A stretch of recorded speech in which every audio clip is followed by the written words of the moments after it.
America, Britain, France, रसिया भी मान लीजिए, चाइना, भारत, परमाणु बम बनाने से इनको सम्मान मिला है क्या? ऐसा नहीं है।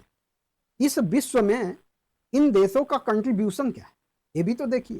किसी भी देश का पूरे विश्व की व्यवस्थाओं में योगदान क्या है, वो चाहे टेक्नोलॉजी के जरिए हो, समाज सेवा के जरिए हो, आर्थिक सहयोग के जरिए हो, या व्यापार के जरिए हो, या मुसीबत के समय मानवीय सहायता के जरिए हो।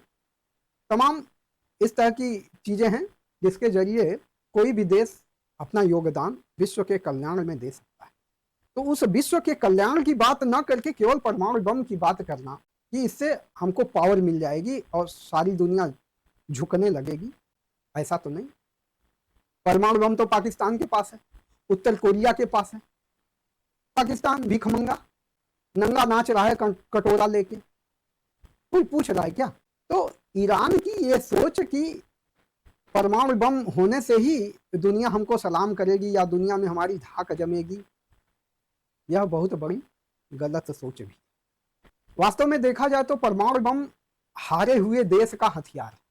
जब कोई देश हारने लगता है तो सामने वाले देश पे परमाणु बम मारता है।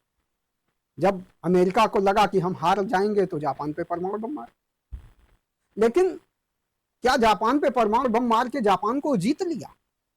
सबसे बड़ी बात एक ये भी है कि दो परमाणु शक्तियों के बीच अगर जंग हो रही है और कोई हार के दूसरे पे परमाणु बम मार देता है तो क्या हारे हुए देश पर वो सामने वाला परमाणु बम नहीं फेंकेगा?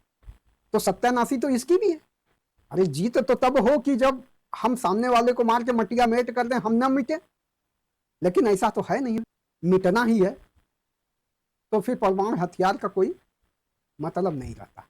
और जब अपनी बर्बादी करके परमाणु बम मारना है तो फिर उसका भी कोई मतलब नहीं है कि हम 10 साल, 20 साल, 5 साल, 6 साल तक युद्ध लड़ें और तमाम अपने आर्थिक संसाधनों को बर्बाद कर लें, तमाम मिलिट्री पावर को खत्म कर लें, अब कहेंगे कि अब हम मारेंगे परमाणु बम। तो इसका भी कोई अर्थ नहीं है।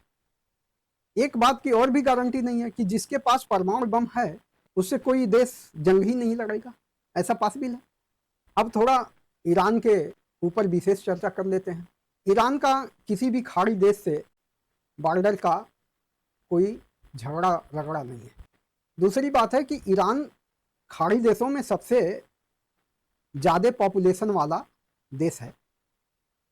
जनसंख्या इसकी करीब 9 करोड़ 30 लाख है। तो नो डाउट सेना बनाने के लिए तो जनसंख्या की कमी नहीं है,